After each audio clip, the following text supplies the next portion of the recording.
বর্তমান America, Israel, ইরানের যুদ্ধ পুরা মধ্যপ্রাচ্যের মধ্যে ড্রোন অথবা মিসাইল হামলা হয়। কুয়েত প্রবাসীদের জন্য বলছি, কেউ কোনো রকম ফটো অথবা ভিডিও সোশ্যাল মিডিয়াতে আপডেট করবেন না, তাহলে 24 ঘন্টার মধ্যে আপনারা পুলিশ ধরে নিয়ে সফর করবেন এবং নির্যাতন করবেন এবং জরিমানা করেন। তো সবাই হুঁশিয়ারি থাকবেন, কোনো রকম ভিডিও অথবা ফটো দেওয়া যাবে না, প্লিজ। আসসালামু আলাইকুম সম্মানিত ভিউয়ার্স, কেমন আছেন সবাই? আমি একজন কুয়েত প্রবাসী। আমি আমার এই নতুন চ্যানেলে প্রতিনিয়ত কুয়েতের বর্তমান পরিস্থিতি সম্পর্কে আমি ভিডিও আপডেট দিয়ে থাকি।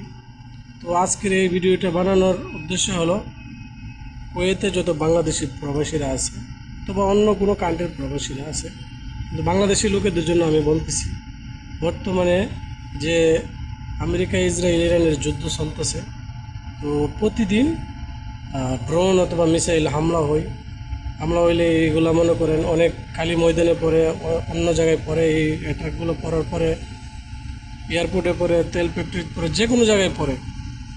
ফটো অথবা ভিডিও ফেসবুক, ইউটিউব, টিকটকে দেওয়া একদম কুয়েত সরকার থেকে নিষেধ করে দিয়েছে।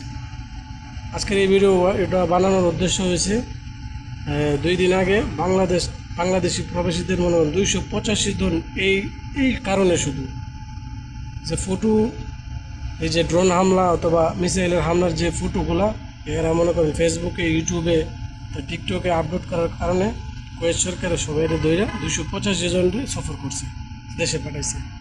তো সবার প্রতি এই আহ্বানটা থাকবে, যারা কুয়েতে বর্তমানে আছেন, কোনো রকম ফটো অথবা ভিডিও তৈলা সোশ্যাল মিডিয়াতে দেওয়ার কোনো দরকার নাই। এখন শুধু সবাই দোয়া করবেন যাতে এই যুদ্ধের অবস্থাটা আগের মতো স্বাভাবিক হয়, পরিস্থিতি ভালো হয়, আমরা যাতে সুন্দর করে কাজ করতে পারি, আমরা যাতে সুন্দর করে ভ্যাকেশনে যাইতে পারি। অনেকের পার্সোনাল দরকারের জন্য যাইতে পারতেছে না বর্তমানে এই যুদ্ধের পরিস্থিতির জন্য। তার মধ্যে যদি আপনি মনে করেন এই সোশ্যাল মিডিয়াতে এই ফটো অথবা ভিডিও দিয়ে আপনি ধরা পড়েন, তারপরে মনে করেন আপনার জেল হইব, জরিমানা হইব এবং দেশে একদম অত্যন্ত নির্যাতনও করে এটার কারণে। তো সবাই এটার থেকে দূরে থাকবেন প্লিজ। আমার এই ভিডিওটা যারা দেখবেন শেয়ার করে দিবেন, যাতে সবাই দেখতে পারে। কোনো রকম ভিডিও অথবা ফটো কুয়েতের থেকে দেওয়া যাবে না যুদ্ধের এই পরিস্থিতি। তো সবাই ভালো থাকবেন, সুস্থ থাকবেন, আশা করি সবাই বুঝতে পারছেন। যারা এই চ্যানেলে নতুন, চ্যানেলটা সাবস্ক্রাইব করবেন।